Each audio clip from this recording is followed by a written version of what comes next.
Sir, cinema മേഖലയിലെ പ്രശ്നങ്ങളുമായി ബന്ധപ്പെട്ട ഹേമ കമ്മീഷൻ റിപ്പോർട്ട് ഇപ്പോഴും ആ റിപ്പോർട്ടിൻ്റെ ഉള്ളടക്കം പൂർണ്ണമായും പുറത്തു വന്നിട്ടില്ല.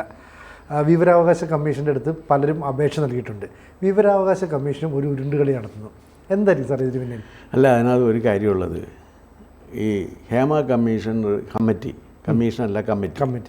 കമ്മിറ്റി റിപ്പോർട്ട് സംബന്ധമായിട്ട് അത് പുറത്തു വിടാതിരിക്കാൻ ഇവർ പറയുന്ന കാരണങ്ങളൊന്നും യുക്തിസഹമല്ല.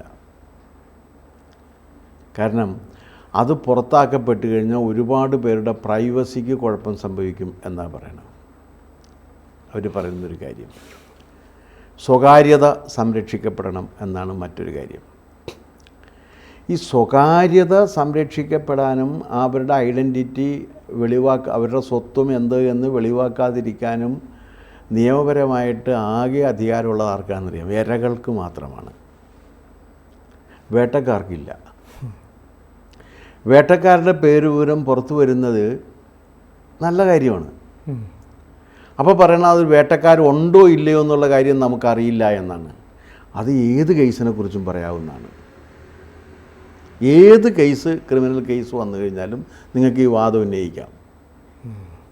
ഇപ്പോൾ ഒരാൾ കൊന്നു, പക്ഷെ അയാൾ കുത്തിക്കൊന്നു എന്ന് തെളിയിക്കപ്പെട്ടിട്ടില്ല, അതുകൊണ്ട് അയാളുടെ പേര് കൊടുക്കാൻ പാടില്ല എന്ന് പറയാം. അയാൾക്ക് കുടുംബമുണ്ട്, ഭാര്യയുണ്ട്, കുട്ടികളുണ്ട്, അമ്മയുണ്ട്, അച്ഛനുണ്ട്, അവരെയൊക്കെ അത് ബാധിക്കാതെ കൊണ്ട് കൊടുക്കാൻ പാടില്ല എന്ന് പറയാം. മയക്കുമരുന്ന് പ്രതിക്കും ഇതേ വാദം ഉന്നയിക്കാവുന്നതാണ്.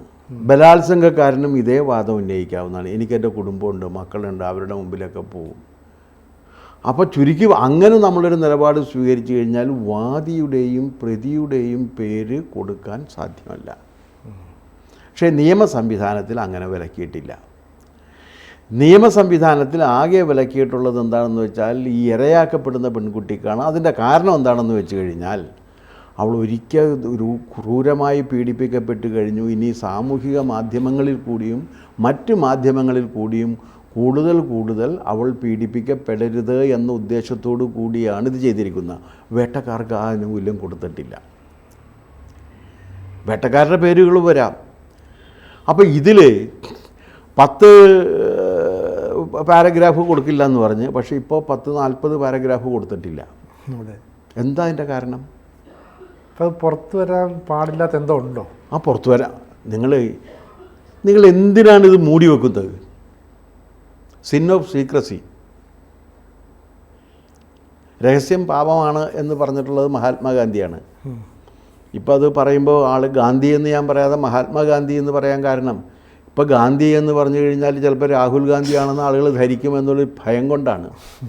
അതുകൊണ്ടാണ് ഞാൻ പറയാത്തത്. മഹാത്മാഗാന്ധിയാണ് അത് പറഞ്ഞിട്ടുള്ളത്, രഹസ്യം പാപമാണ്, സിൻ ഓഫ് സീക്രസി. നിങ്ങൾ എന്തിനാണിത് മൂടി വെക്കുന്നത്? നിങ്ങളിത് മൂടി വെക്കുന്നുണ്ടെങ്കിൽ നിങ്ങൾ ആരെയെങ്കിലും സംരക്ഷിക്കാൻ ആഗ്രഹിക്കുന്നുണ്ട് എന്നാണ് അതിൻ്റെ അർത്ഥം. അല്ലെങ്കിൽ മൂടി വെക്കേണ്ട കാര്യമില്ലല്ലോ. ഒന്നും മൂടി വെക്കപ്പെടരുത്. അർദ്ധരാത്രി ആരും അറിയാതെ ചെയ്യുന്നത് അടുത്ത പ്രഭാതത്തിൽ പുറപ്പുറത്ത് നിന്ന് കൂകപ്പെടും എന്നാണ് യേശുദേവൻ പറഞ്ഞേക്കണത്.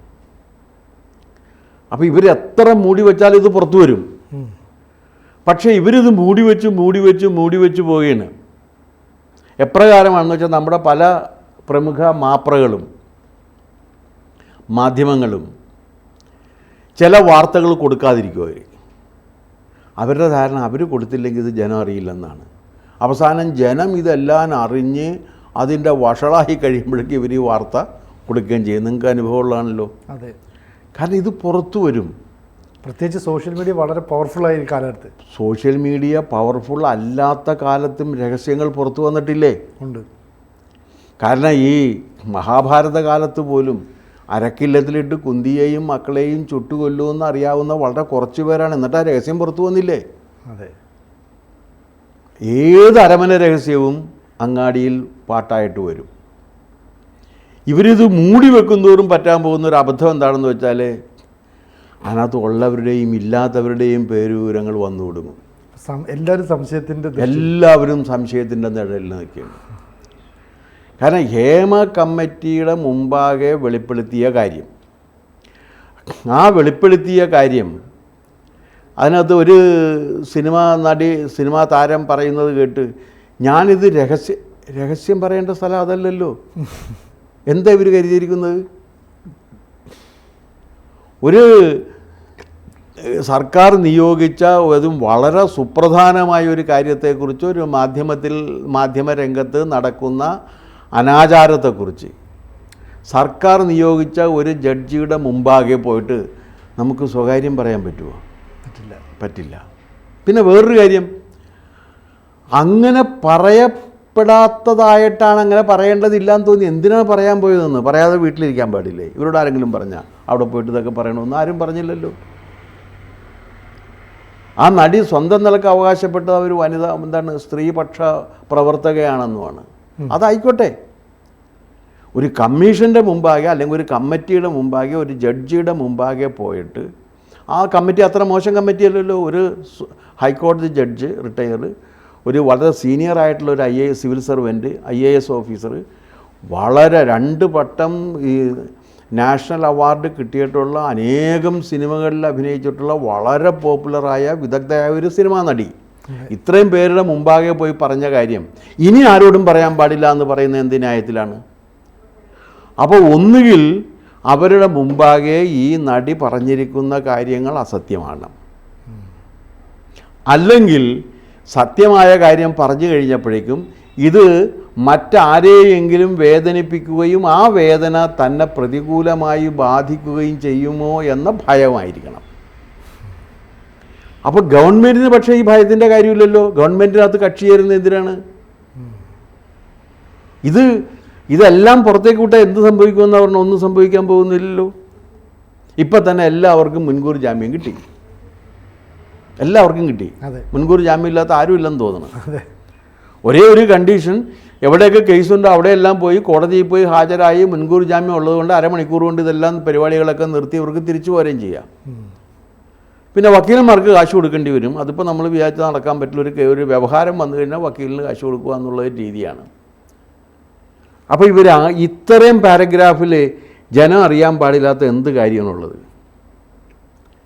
മുഖ്യമന്ത്രി അറിഞ്ഞിട്ടുണ്ട്, വകുപ്പ് സെക്രട്ടറി അറിഞ്ഞിട്ടുണ്ട്, ആ ഫയൽ നോക്കിയ ഉദ്യോഗസ്ഥന്മാർ അറിഞ്ഞിട്ടുണ്ട്, ഈ കമ്മീഷൻ അംഗങ്ങൾ അറിഞ്ഞിട്ടുണ്ട്, ഇത് ഇടക്കിടക്ക് നോക്കിക്കൊണ്ടിരിക്കുന്ന ജഡ്ജിമാരും മുഴുവൻ ഇത് വേണമെന്ന് പറഞ്ഞാൽ അവർ കണ്ടിട്ടുണ്ട്. പിന്നെ എന്താ പറയണം? നമ്മൾ പൊതുജനങ്ങൾ ഇത് കാണാൻ പാടില്ല എന്നാ പറയണം. പൊതുജനങ്ങളെ പറ്റിക്കാവുള്ളൂ. അപ്പം നമ്മൾ അറിഞ്ഞു കഴിഞ്ഞാൽ അവരൊന്നും കണ്ടതിന് ശേഷം ഒരു കുഴപ്പവും ഈ രാജ്യത്തുണ്ടായിട്ടില്ല. പക്ഷേ പൊതുജനങ്ങൾ ഈ കാര്യം അറിഞ്ഞു കഴിഞ്ഞാൽ ആകെ കുഴപ്പമാകുമെന്നാണ് ഇവർ ഈ പറയുന്നത്. അവർക്ക് കണ്ടിട്ട് ഒരു കുഴപ്പമുണ്ടായില്ല, പക്ഷെ പൊതുജനങ്ങൾ കണ്ടു കഴിഞ്ഞാൽ രാജ്യം കുട്ടിച്ചോറായി പോകും. അതിന് എന്ത് യുക്തിയാവുള്ളത്? എന്ത് യുക്തിയാവുള്ളത്? ഇനി ഇത് പുറത്ത് വിടണ്ട എന്ന് എനിക്കറിയില്ല, വിവരാവകാശ കമ്മീഷൻ അങ്ങനെ തീരുമാനിച്ചിട്ടുണ്ടോ എന്ന്. ഏത് ചട്ടപ്രകാരമാണ് ഇത് രഹസ്യരേഖയായിട്ട് വിവരാവകാശ കമ്മീഷൻ പ്രഖ്യാപിക്കാൻ പോകുന്നത്? അങ്ങനെ ഒരു ചട്ടമുണ്ടോ? ഇത് രാജ്യദ്രോഹമാണോ? അല്ല. രാജ്യത്തിൻ്റെ കെട്ടുറപ്പിനെ ബാധിക്കുന്നുണ്ടോ? ഒന്നിനും ബാധിക്കുന്നില്ലല്ലോ. അപ്പോൾ പിന്നെ ആരെ സംരക്ഷിക്കാനാണ്? അപ്പോൾ ഒരു കാര്യം ഉറപ്പാണ്, വളരെ സ്വാധീനമുള്ള ഒരു സംഘത്തെ, ഒരു വ്യക്തിയെയോ ഒന്നിലേറെ വ്യക്തിയെയോ ഒരു പ്രസ്ഥാനത്തെയോ സംരക്ഷിക്കുന്നതിന് വേണ്ടിയാണ് ഇത് പുറത്തു വിടാതിരിക്കുന്നത്. അതാരാണെന്നുള്ള കാര്യം ഇപ്പം എനിക്കറിയില്ല, കാരണം അത് കണ്ടിട്ടില്ല.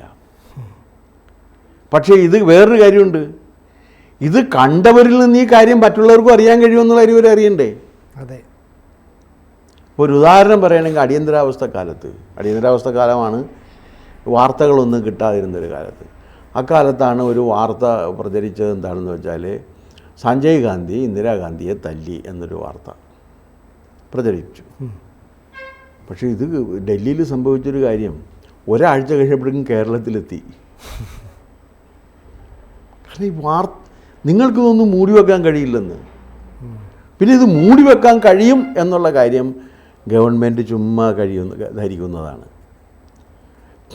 ഏതെങ്കിലും ഒരു ഇപ്പോൾ മാധ്യമപ്രവർത്തകർക്ക് താല്പര്യമില്ലാണ്ടാണ്, അല്ലെങ്കിൽ ഏതെങ്കിലും ഒരു മാധ്യമപ്രവർത്തകൻ ഒരുമ്പെട്ടിറങ്ങിക്കഴിഞ്ഞാൽ ഈ റിപ്പോർട്ട് മുഴുവൻ സംഘടിപ്പിച്ച് ഇത് പ്രസിദ്ധീകരിക്കാൻ വല്ല പ്രയാസമുണ്ടോ? വേണമെങ്കിൽ ചെയ്യാവുന്ന കാര്യങ്ങളേ ഉള്ളൂ. ഒരാൾ ഒരുമ്പെട്ടിറങ്ങിക്കഴിഞ്ഞാൽ കിട്ടൂല്ലേ ഇത്? അതെ.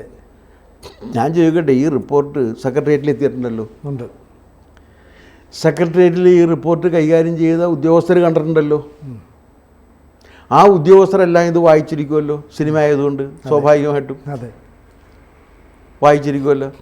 അതിൽ എത്ര പേരുടെ കയ്യിൽ ഇതിൻ്റെ ഫോട്ടോ കോപ്പി ഉണ്ടെന്നുള്ള കാര്യം അന്വേഷിക്കേണ്ടതാണ്. അതുകൊണ്ടാണ് പലതും പുറത്ത് വന്നത്. എത്ര പേരുടെ കയ്യിൽ ഇതിൻ്റെ ഫോട്ടോ കോപ്പി ഉണ്ടോ എന്നുള്ള കാര്യം അന്വേഷിക്കേണ്ടതാണ്. അപ്പോൾ ഇത് പുറത്താക്കപ്പെടുമെന്ന കാര്യത്തിൽ, പക്ഷേ താൽക്കാലികമായിട്ട് പുറത്താക്കപ്പെടും എന്ന് വിശ്വസിക്കുന്ന കുറേ പേരുണ്ട്. അതിൽ മുഖ്യമന്ത്രിക്ക് എന്താ ഇതിനകത്ത് താല്പര്യം എടുക്കേണ്ട കാര്യം? മുഖ്യമന്ത്രി എന്തിനാണ് ഇതിനകത്ത്? പിന്നെ സിനിമാ രംഗത്തുള്ളവരെല്ലാം വളരെ വിശുദ്ധന്മാരും മഹാന്മാരുമാണ്. അവർക്കെതിരെ മൊഴി കൊടുത്തിരിക്കുന്ന പറഞ്ഞിരിക്കുന്ന ആ സ്ത്രീകളാണ് കുറ്റക്കാർ എന്നുള്ള കാര്യം അവർക്ക് വിശ്വസിക്കാനുള്ള എല്ലാ അവകാശമുണ്ട്. മറിച്ച് വിശ്വസിക്കാൻ മറ്റുള്ളവർക്കും അവകാശമുണ്ട്. അവരങ്ങനെ വിശ്വസിച്ചോട്ടെ. മുഖ്യമന്ത്രിക്കും അങ്ങനെ കരുതാവുന്നതാണ്. കാരണം ആ രംഗത്ത് അതിന് ഉന്നയിക്കുന്ന വാദം ഈ രംഗത്ത് മാത്രമല്ല, എല്ലാ രംഗത്തും നടക്കുന്നുണ്ട്.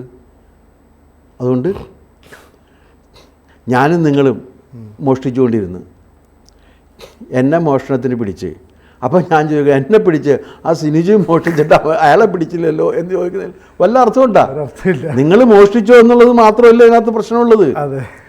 അപ്പം എല്ലാ രംഗത്തും സ്ത്രീ പീഡനം നടക്കുന്നുണ്ട്, സിനിമാ രംഗത്തും നടക്കുന്നുണ്ട്. എന്നിട്ട് സിനിമാ രംഗത്തെ മാത്രം പറയുന്നു സിനിമാ രംഗത്ത് സ്ത്രീ പീഡനം നടക്കുന്നുണ്ടെങ്കിൽ അത് നിലവിലുള്ള നിയമം അനുസരിച്ച് തെറ്റാണ്, കുറ്റകരമാണ്. അതെ, കുറ്റക്കാർ ശിക്ഷിക്കപ്പെടണം. അപ്പോൾ മറ്റ് രംഗത്ത് കൂടി അങ്ങനെ ഇല്ലേന്ന് ചോദിച്ചാൽ ഉണ്ട് എന്നുള്ള സങ്കല്പത്തിൽ അവിടെയും ഈ രീതിയിൽ വരട്ടെ, ശിക്ഷിക്കപ്പെടട്ടെ. പക്ഷെ ഇവരതിന് ഇരിക്കുന്ന വാരം ബാക്കിയുള്ളവരാരും ശിക്ഷിക്കപ്പെടാത്തതുകൊണ്ട് ഞങ്ങളും ശിക്ഷിക്കപ്പെടാതിരിക്കണം എന്നാണ്. അങ്ങനെ പറയാൻ പറ്റില്ല. അതിനകത്ത് യുക്തിയില്ല.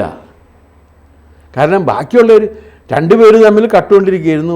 രണ്ടുപേര് കൈക്കൂലി വാങ്ങിച്ചുകൊണ്ടിരുന്നു. ഒരുത്തനെ പിടിച്ച് വേറൊരുത്തനെ പിടിച്ചില്ല. അപ്പോൾ പിടിച്ചവൻ പറയണത് ഞാൻ മാത്രമല്ല അവനും കൈക്കൂലി വാങ്ങിക്കുന്നുണ്ട്.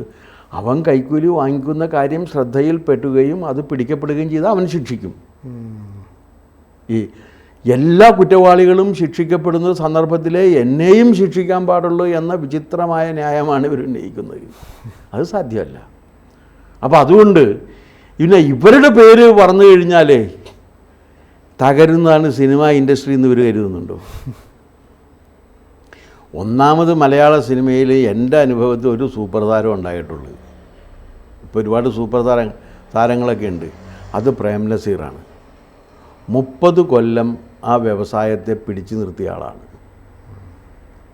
30 കൊല്ലം ഒരു വ്യവസായം തകരാതെ പിടിച്ചു നിർത്തി എന്നുള്ളതാണ് അദ്ദേഹത്തെ സൂപ്പർ താരമാക്കി കരുതുമ്പോഴുള്ള നമ്മുടെ ഒരു നിഗമനം.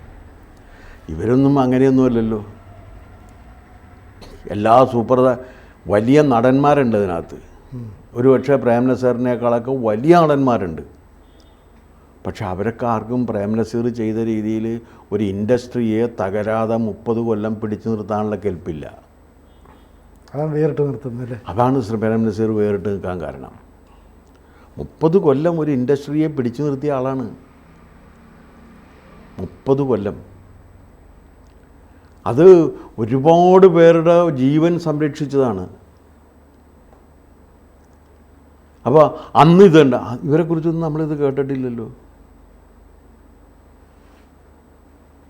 അപ്പോൾ അതില്ല. ഇനി അവർ ഇപ്പോൾ ഏതെങ്കിലും സിനിമയിലുള്ള ആരെങ്കിലും വ്യഭിചരിച്ചോ എന്നുള്ളതല്ല പ്രശ്നം. നിങ്ങൾ വ്യഭിചരിച്ചോളൂ. പക്ഷേ നിങ്ങളുടെ ശരീരത്തിൽ ഞാൻ തൊടണം എന്നുണ്ടെങ്കിൽ I must get the consent. ഇതിനകത്ത് പ്രശ്നം ഈ ഇരയാക്കപ്പെട്ട സ്ത്രീകളുടെ കൺസെൻ്റ് ഇല്ലാതെ അവരുടെ ശരീരത്തിൽ സ്പർശിച്ചു എന്നുള്ളതൊരു കുറ്റം തന്നെയാണ്. ആ കുറ്റം ചെയ്തിട്ടുണ്ടെങ്കിൽ ശിക്ഷിക്കപ്പെടും. അതിന് എനിക്ക് കുടുംബമുണ്ട്, എൻ്റെ കുടുംബം സംരക്ഷിക്കപ്പെടേണ്ടതാണ്. അതേ ന്യായം തന്നെ ആ പെൺകുട്ടിക്കും പറയാവുന്നതല്ലേ? അതെ. എന്തായാലും ഹേമ കമ്മിറ്റി റിപ്പോർട്ടിൽ കൂടുതൽ വിവരങ്ങൾ ഇനി പുറത്ത് വരാനുണ്ട്. ഇത് കഴിയുന്നത്ര വേഗം ഇത് പുറത്താക്കുന്നതാണ് സർക്കാരിന് നല്ലത്. ഇല്ലെങ്കിൽ സർക്കാരും പ്രതിക്കൂട്ടിൽ നിൽക്കേണ്ടി വരും. കുറേ കഴിയുമ്പോഴേക്കും ഇപ്പോൾ എന്താ വെച്ചാൽ എല്ലാ കുറ്റവും ആരോപിക്കപ്പെടുന്നത് ശശിയിലാണ്. ഇത് ശശിയുടെ തന്നെ കാരണം ഗവൺമെൻറ്റിൻ്റെ ഭാഗത്ത് എന്ത് കുറ്റം വന്നാലും അത് ശശി ചെയ്തതാണ് എന്നാണ് ഇപ്പോഴത്തെ ഒരു പൊതു ആരോപണം. ഈ ഹേമ കമ്മിറ്റി റിപ്പോർട്ടിലെ കാര്യങ്ങൾ പുറത്തു വരാത്തതും ശശിയാണെന്നായിരിക്കും ഇനി പറയാൻ പോകുന്നത്. അപ്പോൾ അതുകൊണ്ട് ശശിയുടെ സുരക്ഷയ്ക്കായിട്ടെങ്കിലും ഇത് പുറത്തു കൊണ്ടുവന്നതാണ് നല്ലത്. കൂടുതൽ വാർത്തകളും വിശേഷങ്ങളും നിങ്ങളിലേക്ക് എത്താൻ ABC മലയാളം സബ്സ്ക്രൈബ് ചെയ്യുക, ബെൽ ബട്ടണും അമർത്തുക.